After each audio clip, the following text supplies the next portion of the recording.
नमस्ते dear students, बहुत बहुत स्वागत है आपका पीटी एजुकेशन चैनल पे। मैं हूं गौरव चोपड़ा और आज हम बात करने वाले एशिया के सबसे वर्स्ट परफॉर्मिंग करेंसी के बारे में। हम बात करने वाले इंडियन रुपी के बारे में, जो हाल ही में काफ़ी डिप्रिशिएट कर रहा है। इसकी वैल्यू काफ़ी निचले स्तर पर आ चुकी है, तो इसके क्या कारण निकल कर आ रहे हैं कि रुपया एग्जैक्टली क्यों गिरा, इसके क्या परिणाम निकल कर आते हैं, ये सारा कुछ हम आज के सेशन में चर्चा करने वाले हैं। तो आप आते आते इस सेशन को लाइक कर दीजिए, शेयर कर दीजिए और अगर इस चैनल को आपने सब्सक्राइब नहीं किया है तो सब्सक्राइब भी कर दीजिए। तो चलिए सेशन की तरफ आगे बढ़ते हैं। सो जैसे कि आप यहाँ देख सकते हो, Indian rupee depreciated to a 9 month low of 75.4 against US dollars, यानी पिछले ये अपने 9 महीने के सबसे निचले स्तर पर आ गया है, जिसमें कि एशिया में सबसे वर्स्ट परफॉर्मर रहा है अगर हम बाकी एशियन करेंसी से कंपेयर करें तो जैसे कि आप यहाँ पे ये देख सकते हो, मैंने यहाँ पे 4 करेंसी कंपैरिजंस अगेंस्ट यूएसडी आपके रेफरेंस के लिए लगा दिया है। सो पहला है यहाँ पे टर्किश लीरा, ठीक है। तो ये करीब 4.36% का चेंज इसने दिखाया हुआ है। वेल, टर्किश लीरा सबसे वर्स्ट परफॉर्मर है अगर हम मिडिल ईस्ट की तरफ से बात करें तो, लेकिन एशिया में एटलीस्ट डेवलपिंग कंट्रीज के कंपैरिजन में इंडिया का सबसे वर्स्ट परफॉर्मेंस रहा है। ये जैसे कि आप यहाँ पे देख सकते हो, ये मार्च 22 को 72.38 था यही साल के, and now since March 22 it has changed close to 4.2%, यानी ये डेप्रीशिएट हुआ है। 72 से लेकर 75 डेप्रीशिएट हुआ है। वही अगर हम टर्किश न्यू लीरा की बात करें तो ये 7.8 से लेकर 8.14 का डेप्रीसिएशन इसने दिखाया है। रशिया रबल का 3.25% का चेंज दिखाया है। थाई बैट का 2.33% का चेंज दिखाया है। सो आप समझ रहे हो कि ये तीनों में से सबसे वर्स्ट परफॉर्मर इंडियन रुपी रहा है। अगर हम रुपये के मूवमेंट को ग्राफिकल रिप्रेजेंटेशन के माध्यम से समझे तो ये तो कुछ ऐसा निकल के आता है, ठीक है। यहाँ पे ये आपका रुपया टूट रहा है बिकॉज यहाँ पे वो जीसैप अनाउंसमेंट किया था। मैं उसके ऊपर आऊंगा सारी चीजों के ऊपर, बट आप ये एक बार ही ट्रेंड देख लीजिए। ये यहाँ पे हम अप्रैल 12 की बात कर रहे हैं, ठीक है। तो रुपया क्यों टूटा, ये सब कारण जानने से पहले हम सबसे पहले यहाँ पे थोड़ा सा बेसिक टर्म्स कवर करने की कोशिश करते हैं, ठीक है। For those of you who have absolutely no knowledge of how currency works, तो आप एक बार इसे ध्यान से समझ लीजिए। तो पहले हम जानेंगे कि करेंसी डेप्रिसिएशन होता क्या है। तो करेंसी डेप्रिसिएशन मतलब उसकी वैल्यू में गिरावट आना, ठीक है। मतलब अगर $1 70 है और मानो कल को यही $1 76 रुपीज हो गया, तो इसका मतलब है कि इंडियन करेंसी डेप्रिशिएट कर गई है, क्योंकि वही $1 में बहुत सारा रुपया अब मिलेगा, है ना। और अगर ये $1 70 से नीचे आ जाता है तो इस पे फिर हम कहते हैं कि रुपया अप्रिशिएट हुआ। अच्छा, अगर हम डॉलर के पर्सपेक्टिव से देखें तो ये फर्स्ट केस में क्या होगा, डॉलर अप्रिशिएट किया, ठीक है। एंड सेकेंड केस में क्या होगा, डॉलर डेप्रिशिएट किया है, राइट। तो मोटा मोटी currency depreciation is a fall in the value of a currency in the floating exchange rate system. अब ये फ्लोटिंग एक्सचेंज रेट सिस्टम क्या है, तो करेंसीज कुछ बेसिक रिजीम्स फॉलो करती है। बेसिक तरह के एक्सचेंज रिजीम्स होते हैं। फिक्स्ड एक्सचेंज रेट होता है first, second is floating exchange rate और तीसरा होता है पेग्ड फ्लोट, यानी इन दोनों का मिक्स होता है।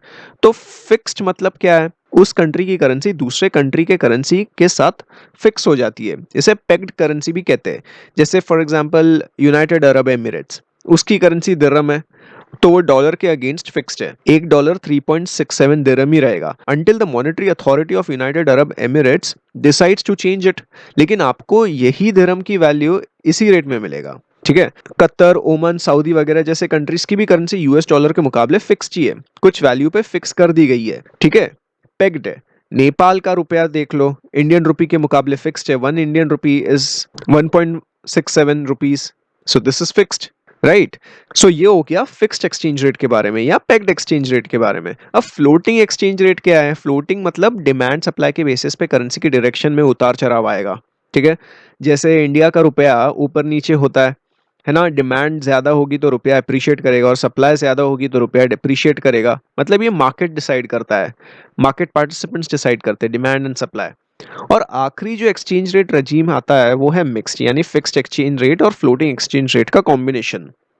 Pegged float exchange rate regime इसे कहते हैं। अब खैर इसके डिटेल में तो हम अब जाएंगे नहीं, क्योंकि ये अपने आप में एक बहुत बड़ा कॉन्सेप्ट है। Let me cover this in some other video, but अभी के लिए आप ये 3 करेंसी एक्सचेंज रेट रजीम्स को ध्यान रखिएगा, फिक्स्ड और pegged, second is floating and तीसरा है मिक्स्ड, या फिर मिक्स्ड को आप पेग्ड फ्लोट भी कह सकते हो, ठीक है। Now if you talk about what are the factors which actually influence a currency, specifically rupee, तो पहला इन्फ्लेशन। अगर कंट्री में इन्फ्लेशन रेट ज्यादा होगा तो लॉन्ग रन में उस कंट्री की जो करेंसी है वो ओवर द टाइम उसकी वैल्यू लूज कर जाएगी, डेप्रिशिएट होगा। और अगर कंट्री में इन्फ्लेशन रेट कम होगा तो लॉन्ग रन में उस कंट्री की जो करेंसी है वो ऑब्वियसली उसकी वैल्यू बढ़ेगी, it will gain its value over time. तो lower the inflation rate currency will appreciate, higher the inflation rate currency will depreciate. ठीक है, ये याद रखना। इंटरेस्ट रेट्स के बारे में अगर हम बात करें तो कोई भी कंट्री की जो इंटरेस्ट रेट्स का सिस्टम रहता है उसमें अगर ज्यादा इंटरेस्ट रेट मिलेगा तो ऑब्वियसली फॉरेन इन्वेस्टर्स की तरफ से ज्यादा डिमांड आएगा कि इस कंट्री में ज्यादा इंटरेस्ट रेट मिल रहा है तो फिर मैं इसी में इन्वेस्ट करूं। तो अगर फॉरेन इन्वेस्टर्स से ज्यादा डिमांड आ रहा है उस कंट्री का, उस कंट्री में इन्वेस्ट करने का, तो मतलब उस कंट्री के करेंसी की डिमांड ज्यादा बढ़ेगी, और अगर करेंसी की डिमांड अगर बढ़ रही है इसके वजह से तो फिर अप्रिशिएट करेगा वो करेंसी। ठीक है, higher the demand the currency would eventually appreciate. और अगर लोअर इंटरेस्ट रेट रहेगा तो फिर फॉरेन इन्वेस्टर्स बोलेंगे कि why should I invest into this country because they offer low interest rates. तो उस वजह से फिर उस करेंसी की डिमांड कम होगी एंड इवेंचुअली वो करेंसी की वैल्यू डेप्रिशिएट कर जाएगी। तो ये जो रीजन है ये बेसिकली आइडल सिनेरियोज है। ठीक है, और भी सारे फैक्टर्स इन्फ्लुएंस कर जाते हैं, बट ये जो आप सामने 4-5 फैक्टर्स देख रहे हो ये बहुत इंपॉर्टेंट फैक्टर्स है which actually affects the value of the currency. अब अगर हम ट्रेड डेफिसिट की बात करें कि how trade deficit affects the currency, then an increase in the trade deficit would eventually lead to the currency fall. अब trade deficit क्या है? तुम ज्यादा खर्चा कर रहे हो और रेवेन्यू कम आ रहा है, your revenues are less than your expenditures, तो एक डेफिसिट आ जाता है। ठीक है, तो ऑब्वियसली अगर ट्रेड डेफिसिट बढ़ेगा तो करेंसी की वैल्यू कम होगी, क्योंकि एक्सपेंसेस ज्यादा हो रहे, एक्सपेंडिचर ज्यादा करते जाएगा और रेवेन्यू कम आएगा, देन इवेंचुअली वो करेंसी की वैल्यू डेप्रिशिएट होगी। And if we talk about trade deficit going down, then it's a good sign for the value of the currency. यानी अगर खर्चे कम हो रहे और रेवेन्यू बढ़ रहा है, then जो डोमेस्टिक करेंसी उसकी वैल्यू अप्रिशिएट करेगी।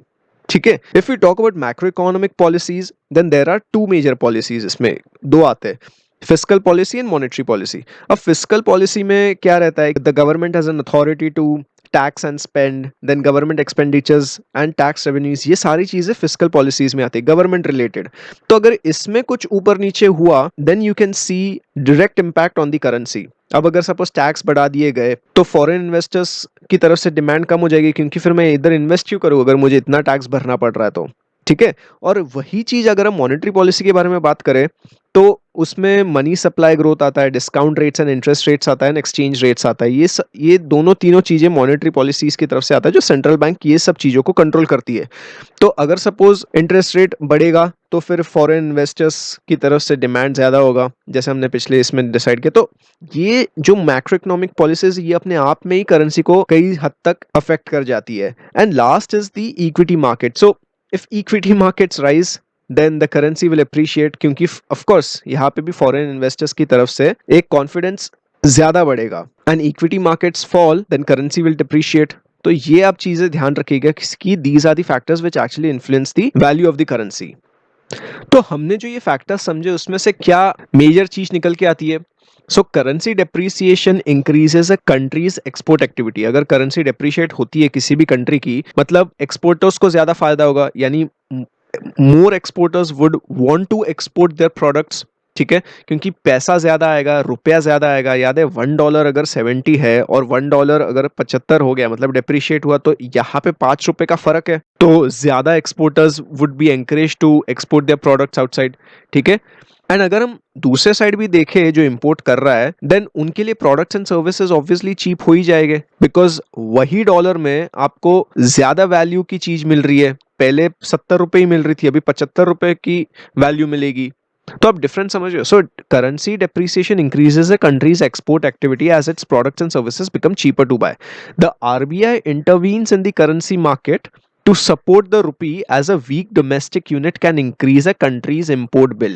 अब अगर करेंसी डेप्रिशिएट होए जा रही है तो इंपोर्टर्स तो मारे जाएंगे ना, क्योंकि ओवरऑल कंट्री का जो इंपोर्ट बिल है, यानी जो इंपोर्टर्स है उन्हें दिक्कत आ जाएगी अगर करेंसी डेप्रिशिएट करे जा रही है, बिकॉज वही चीज वो लोग अभी महंगे में खरीदेंगे। सपोज एक मोबाइल फोन $100 में आता था, यानी यहाँ पे ₹7,000 में, अगर हम $100 70 के रेट से पकड़े तो, पर अभी वही फोन उसे ₹7,500 में पड़ेगा अगर $1 75 हो गया। तो of course RBI should actually intervene in the currency market to support the rupee. अब ये कैसे करेगा ये हम देखते हैं। So RBI can actually intervene directly in the currency market by buying and selling dollars.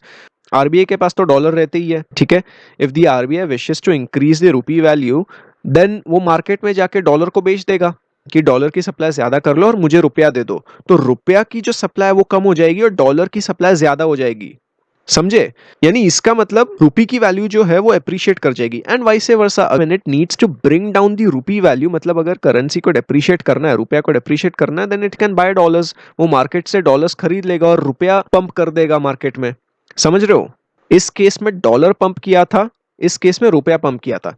एक और चीज जो सेंट्रल बैंक का इंटरवेंशन इसमें आ सकता है वो है, it can actually influence the value of the rupee by way of monetary policy. RBI can adjust repo rates, जो रेट होता है, the rate at which RBI lends to banks, ठीक है, and liquidity ratio, the portion of money banks are required to invest in government bonds to control rupee. तो इन दोनों rate से ये value of the rupee would actually get influenced. अब अगर हम मेजर कारण की तरफ आए कि why there is a decline in the rupee, so these are the four major reasons which actually impacted the decline of the rupee. तो पहला है कोविड केसेस आर राइजिंग। अब जैसे कि आप जानते हो कि इंडिया में सेकेंड वेव कोविड का आ चुका है एंड ये बहुत बेकार वेव है अभी तक का। सो अगर मैं आपको कुछ फैक्ट्स दे दूं, तो फर्स्ट वेव जो हमारे कंट्री में आया था वो 18,000 केसेस से लेकर 50,000 केसेस तक जाने के लिए 32 दिन लगे थे। और अगर हम सेकेंड वेव का कंपैरिजन करें तो 18,000 से लेकर 50,000 तक केसेस जाने के लिए सिर्फ 17 डेज लगे। तो आप फर्क समझ रहे हो ये कितना बेकार ये वेव आया हुआ है। तो इंडिया में जो कोविड केसेस है वो एकदम स्टीप राइज कर रहे हैं ऐसे करके। सो इसके वजह से there is a decline in the rupee because foreign investors are actually getting scared कि यहाँ पे वापस लॉकडाउन लग जाएगा तो जो इन्वेस्टमेंट्स रहेगी उसमें उन्हें रिटर्न नहीं मिलेगा क्योंकि एक्टिविटीज बंद हो जाएगी उस कंट्री में लॉकडाउन के चलते, right? Then we have the strengthening of US dollars. अब पूरे विश्व में, जैसे वेस्ट में, यूरोप में थर्ड वेव आ रहा है, तो वहां पे जो फियर है कि यूरोप में भी लॉकडाउन लगेगा, इवेंचुअली लगा ही है। तो अगर यूरोप में जो इन्वेस्टर्स है वो वापस यूएस में इन्वेस्ट कर रहे हैं क्योंकि उन्हें यूएस एक सेफ्टी हब लगता है, तो इसकी वजह से यूएस डॉलर की डिमांड बढ़ रही है, ठीक है। तो इसीलिए यूएस का डॉलर वहां से मजबूती पा रहा है। तीसरा कारण यहाँ पे ये निकल के आ रहा है कि आरबीआई का जो जीसैप है वो अनाउंस कर दिया गया था। याद है मैंने आपको वो चार्ट में दिखाया था कि वो जीसैप अनाउंसमेंट हुआ था, तो उसकी वजह से रुपया गिरा। अब रुपया इसकी वजह से क्यों गिरा? क्योंकि आरबीआई ने ये अनाउंस कर दिया है कि मैं 12,000 करोड़ के बॉन्ड 1 लाख करोड़ के गवर्नमेंट सिक्योरिटीज बाय करने वाले हैं। यानी गवर्नमेंट से 1 लाख करोड़ सिक्योरिटीज जो बॉन्ड्स है ये क्वार्टर में, अप्रैल में, जून में ये बाय होने वाला है, ठीक है। सो इसकी वजह से आरबीआई की तरफ से लिक्विडिटी पंप हो जाएगा रुपी का, है ना।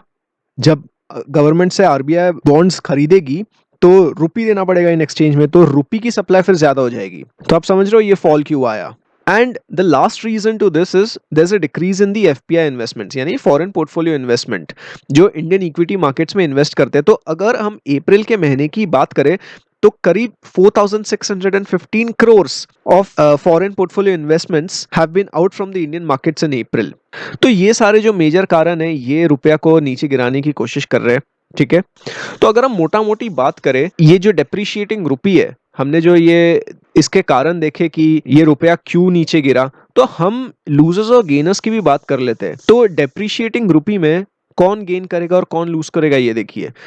Losers people importing from outside, जैसे कि हमने पिछले स्लाइड्स में डिस्कस किया कि जो लोग बाहर से इंपोर्ट कर रहे हैं उन्हें नुकसान होगा, उन्हें ज़्यादा पैसा देना पड़ेगा। पीपल सीकिंग फॉरेन एजुकेशन, यहाँ से कोई अगर बाहर जाना चाहता है तो उन्हें ज़्यादा रुपया खर्च करना पड़ेगा। People travelling abroad, people investing abroad, people seeking medical treatment abroad, तो ये सारी चीज़ें इन सभी के लिए महंगी हो जाएगी। अब इसमें गेनर्स कौन है? एक्सपोर्टर्स हैं, ठीक है, उन्हें ज़्यादा पैसा मिलेगा। People receiving remittances from NRIs, अब वहां पे जो हमारे इंडियंस रहते हैं और जो पैसा यहाँ बेचते हैं इंडिया में, 70 रुपए की जगह 75 रुपए मिलेगा इस बार। समझ रहे हो आप? कनेक्शन समझ रहे हो? And now if we talk about tourism, जो कि अभी खैर बंद ही है ऑलमोस्ट, बट इसमें टूरिज्म का भी इम्पैक्ट आता है। Foreign tourist when they travel to India that gets actually cheaper, ठीक है। So this was all about fall of the Indian currency. कैसा लगा आपको ये सेशन? मुझे कमेंट सेक्शन में बताइए। आपका क्या इस पे पर्सपेक्टिव है कि रुपया किस हद तक और नीचे गिर सकता है या आगे आने वाले टाइम में क्या अप्रिशिएट करेगा? मुझे कमेंट सेक्शन में आप बताइए आपके ओपिनियंस, ठीक है। सो आज के लिए बस इतना ही रखते हैं। होप आपको ये सेशन यूजफुल रहा होगा। If you like this video, make sure you hit that like button. Share this video with like-minded friends and colleagues. और अगर आपका कोई सवाल या सुझाव हो तो उसे कमेंट सेक्शन में जरूर बताइए। So wrap up करने से पहले let me remind you we're happy to welcome you to the best course on economy starting 8th of May. Great combo offer of 4. An excellent premium current affairs are available on YouTube and PT website. Great annual compilation 2020 is ready. Buy now from the bookstore. So we now come to an end to this session. Here are some useful resources for you from PD family. Make full use of it. उम्मीद करता हूँ ये session आपको पसंद आया होगा. नमस्ते. जय हिंद.